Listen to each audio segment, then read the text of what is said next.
एक ऐसा दर्पण यानी आईना जो इंसान को सीधे नरक में खींच सकता है।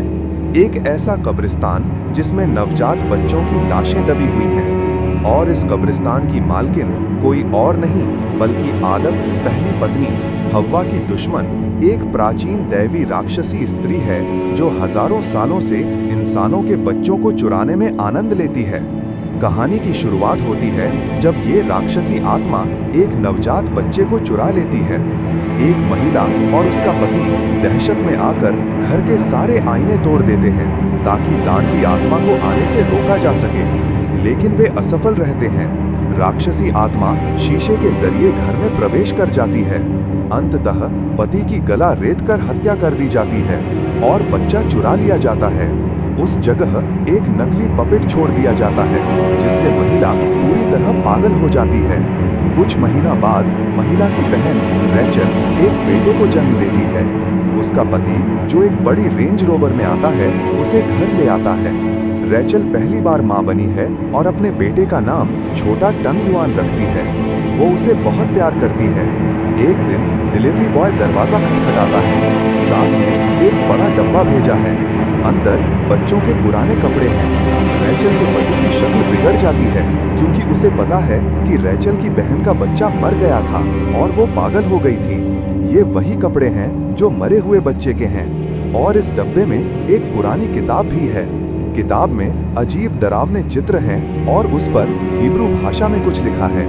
हालांकि दोनों यहूदी वंश के हैं, वे धार्मिक नहीं हैं, इसलिए वे डिक्शनरी का सहारा लेते हैं और किताब में लिखे हिब्रू अक्षरों को पहचानने की कोशिश करते हैं।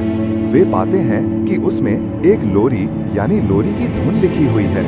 इस किताब के घर में आने के बाद छोटा टंग युआन अजीब व्यवहार करने लगता है।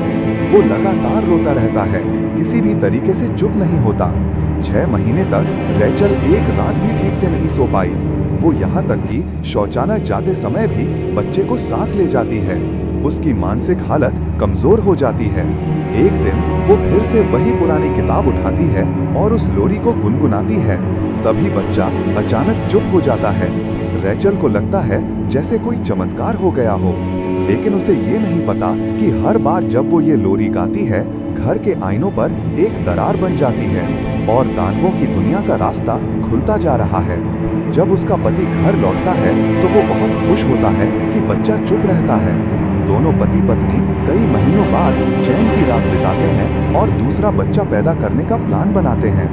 रात को रैचल अचानक बच्चे पर नजर डालती है और बेबी मॉनिटर में झांकती है।